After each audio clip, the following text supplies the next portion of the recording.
పూరి అంటే ఎవరికి ఇష్టం ఉండదు చెప్పండి. అందులోనూ ఇలా పొంగిన పూరీలంటే పిల్లల దగ్గర నుంచి పెద్దవాళ్ళ వరకు మనందరికీ ఇష్టమే. కానీ పూరీని నుండి చాలా అవాయిడ్ చేస్తూ ఉంటాం. ఎందుకంటే డీప్ ఫ్రై అని, ఆయిల్ పీల్చుకుంటుందని, హెల్త్కి మంచిది కాదనే కదా. కానీ ఇప్పుడు నేను చెప్పబోయే పూరీలో చిన్న చిన్న టిప్స్ చెప్పబోతున్నాను. ఎక్కడ స్కిప్ చేయకుండా చూడండి, అప్పుడే అర్థమవుతుంది. ఏ పిండిని తీసుకోవాలి, ఎలా కలుపుకోవాలి, ఎలా వేసుకోవాలి అనేది జాగ్రత్తగా గమనించండి. నేను చూపించినట్లుగా చేసుకున్నారు అంటే పూరీని ధైర్యంగా తినచ్చు. ఏ ప్రాబ్లం ఉందని మనము ఇష్టమైన దాన్ని దూరంగా పెడుతున్నామో ఆ ప్రాబ్లంని సాల్వ్ చేసుకుంటే మనకు ఇష్టమైన దాన్ని దూరం పెట్టాల్సిన అవసరం ఉండదు. అంతే కదండి. హాయ్ అండి, అందరికీ నమస్తే. Welcome back to our channel Geetha's world. ఇంకా లేట్ చేయకుండా మనం ప్రాసెస్లోకి వెళ్ళిపోదామా.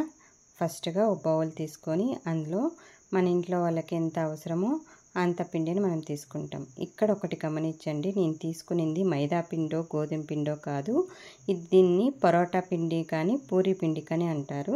ఇది పొడి పొడిగా ఉంటుంది. మైదా పిండి తెల్లగా ఉంటుంది, పట్టుకుంటేనే అతుక్కుంటుంది, పొడి పొడిగా రాలదు.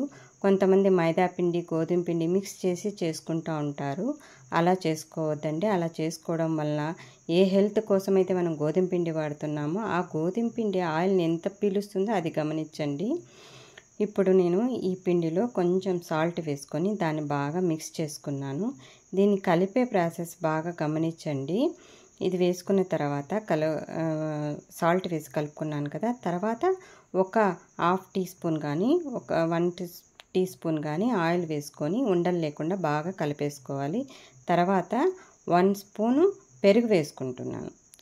పాలు కానీ పెరుగు కానీ వేసుకోండి. ఎందుకంటే ఇది వేసుకోవడం వల్ల పూరీలు మెత్తగా వస్తాయి, సాఫ్ట్గా వస్తాయి. మీరు ఎంతసేపటికి చల్లారిపోయినా కూడా తిన్నా కూడా అంత మెత్తగా ఉంటుంది, గట్టిగా ఏముండదు. అందుకని పూరీలో కానీ చపాతీలో కానీ ఇట్లా పాలు పెరుగు వేసుకోవడం వల్ల 1 స్పూన్ 2 స్పూన్లు వేసుకోవడం వలన చాలా సాఫ్ట్గా ఉంటుంది అన్నమాట. మళ్ళీ పిండి అంతా బాగా కలిపేసుకొని పైన లాస్ట్లో మళ్ళీ పిండిగా లేకుండా ఆయిల్తో ఒకసారి కలిపేసుకొని దాన్ని ఒక హాఫ్ అన్ అవర్ రెస్ట్ ఇవ్వండి. మీరు ఆ లోపల ఏదైనా కర్రీ చేసుకోండి. మన అలగరాజాకి ఏ కూర అయినా కూడా సెట్ అయిపోతుంది. సో నేను బొంబాయి చట్నీ చేసి పెట్టుకున్నాను. అది కూడా చూపించినానంటే లెంత్ ఎక్కువైపోతుందని అది చూపించలేదు. సారీ. ఇప్పుడు ఆయిల్ స్టవ్ మీద పెట్టుకొని అది వేడయ్యే లోపల నేను పూరీని హాఫ్ అన్ అవర్ తర్వాత రెస్ట్ ఇచ్చినాను కదా. చూడండి, ఎంత అదుముతా ఉంటేనే లోపలికి వెళ్తూ ఉంది. చాలా సాఫ్ట్గా ఉంటుంది. పిండిని మనము మళ్ళీ ఒక 5 మినిట్స్ అంటే 2-3 మినిట్స్ చాలండి. మళ్ళీ 5 మినిట్స్ ఏమో అవసరం ఉండదు. బాగా కలిపేసుకోండి. బాగా మెత్తగా మళ్ళీ దుద్ది పెట్టండి. ఎంత సాఫ్ట్గా ఉంటే మనకు పూరీలు అంత బాగా పొంగుతాయి, అంత సాఫ్ట్గా ఉంటాయి. మనకి ఎంత కావాలో అంత తీసేసుకునేసి ఆయిల్ వేడయ్యే లోపల అన్ని పూరీలు వేసేసుకోవాలి. తర్వాత వేడి అయ్యి చల్లారిపోతే మళ్ళీ పూరీలకి దుద్దుకున్న పిండి అంతా పడిపోయి నల్లగా అయిపోతుంది. ఎన్ని పూరీలు కంటిన్యూస్గా చేసేసుకోండి. ఇప్పుడు మనకు ఒకసారి అయిపోయింది, ఒకసారి ప్లేట్లో పెట్టేసినామంటే నెక్స్ట్ వాళ్ళకి మళ్ళీ వేసి చేసేసేయండి. అది అంతవరకు ఆఫ్ చేసేసేయండి ఆయిల్ని మాత్రం.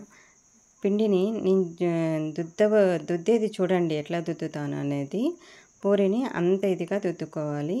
మనకు దుద్దేటప్పుడు పిండి ఎక్కువ వేసుకోవద్దండి. ఎందుకంటే వేసుకున్నప్పుడు పిండిలో సగం పిండి రాలిపోతుంది. పూరి ఆయిల్లో సగం పిండి రాలిపోతుంది.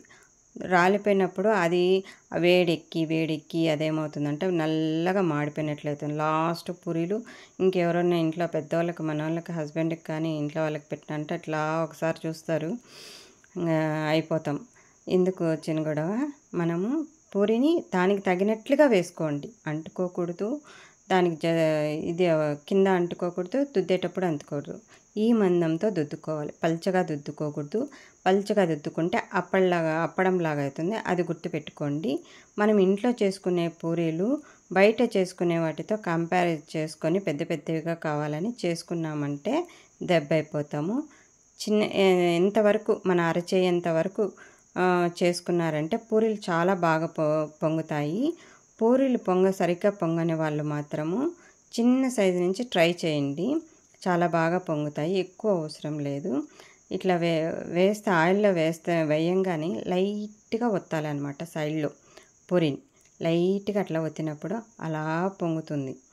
అదే దీంట్లో ఉన్న ఇదండి. వేసేసి టక్కుమని వేడివేడిగా వేయకూడదు, అలాగే చల్లగా కూడా వేయకూడదు.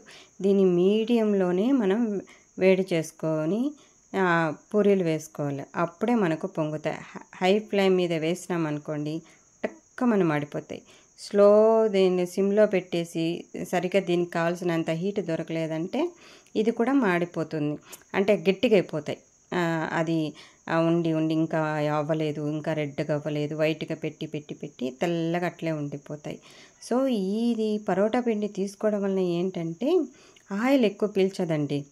ఆయిల్ అసలు మీకు ఎక్కువ పీల్చదు. మామూలుగా గోధుమ పిండికి పీల్చినట్లు పీల్చదు. ఇది చాలా బాగుంటుంది. అసలు తప్పకుండా ట్రై చేయండి.